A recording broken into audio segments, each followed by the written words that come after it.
So to get started, I'd like to know how are you all setting expectations from the start when you're building these new owner relationships? How are you establishing trust and rapport with them and kind of letting them know what's to be expected as they join your company? Lori, would you like to start with that one? Sure, yeah. So we have a process that we tour the homes with the owners after they onboard with us.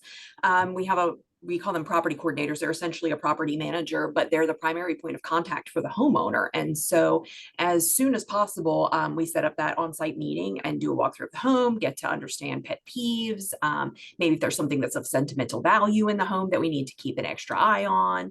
And so that's really we talk about their goals for their home, long term and short term. So like, what's your revenue goals this year? What are your long term goals? Is this someplace you're going to be retiring in 10 years, or is it just an investment property you're going to sell off after 2 or 3? And so with that information, it really lets us know which pathway to lean into. Are we mainly talking about like revenue importance, or are we talking about the home as a home that somebody cares about a lot and that will be spending a lot of personal time there? So Yeah, great. So just kind of really getting to know the owner at the onset and what yeah. they're looking for. And I think, Ben, you had mentioned in our earlier conversations that that front end communication is really important for you guys.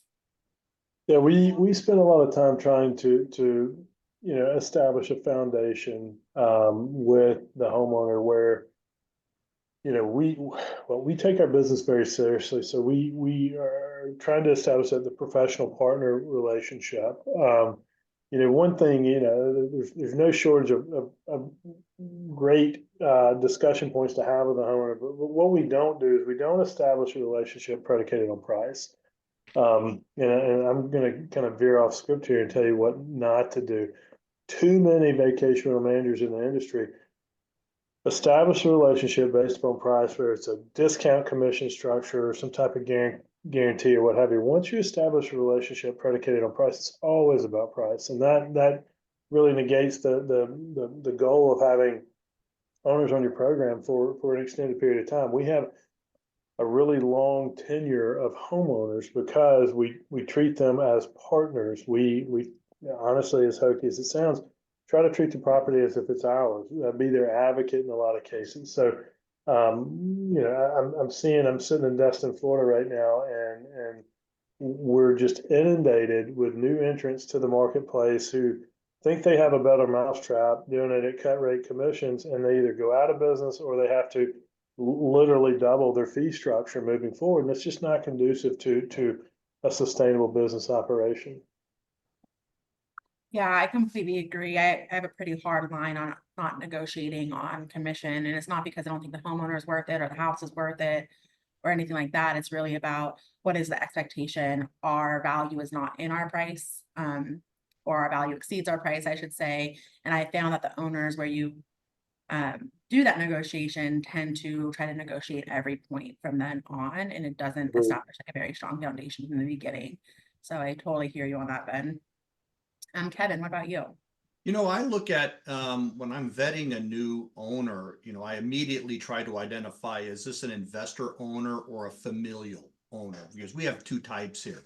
And each one has a different track, and each one have different desires and what they're trying to achieve for their property. So it goes just like y'all were saying, it's asking those probing questions, but asking questions of them that perhaps other property managers aren't willing to ask, or maybe they're afraid to ask. Like, what motivated you to buy a vacation rental property? What are you hoping to achieve by owning it? What is your risk tolerance? What is your just your overall, tolerance to loss and for other things that not all owners or buyers should be in the short-term vacation rental space. So I try to, ask those questions on the front end and then work my way through the type of owner it is. And I find that that's the best way to go. And again, a lot of my local competitors, even some of the national competitors in our area, are afraid to ask those questions. They go straight to, well, we're big, we're this, we're that, but they don't dig deep as to what's in the psyche of the owner or the buyer and try to understand where they're coming from and try to work with them. And then you can build a plan for them that's, with the unique value or service proposition, then as you've all said, and then work your way into the numbers. The numbers are the easy part, right? The numbers are easy. It's that unique value and service proposition that separates you from your competitors, whether again, it's a familial owner or it's an investor owner. Yeah. I'd just like to add something to that. So totally agree with Kevin. There's a book called Getting Naked, and it's about being vulnerable in business and not being afraid to ask those questions for fear of Okay, I looking. didn't know where you're going with that, Lori. You should have seen me when they handed me the book. But no, it's about being vulnerable in business and not being afraid to ask those probing questions that so many people are afraid of asking for fear of it making you look like you don't know what you're talking about, right? Like a lot of businesses go in and they think that they have to have all of the answers, but it's just not the case. And actually asking those questions and understanding the real need is what helps you develop a more personal working relationship. Absolutely. Yeah, that's what develops trust. Many companies don't ask those personal questions, and now your owner feels like you've taken the time to really get to know them and understand their wants and needs. We are in primarily a familial second home market, very, very few investors. And so there's such a personal aspect to these houses with these owners. So I really love new owner conversations. Those are some of my favorite.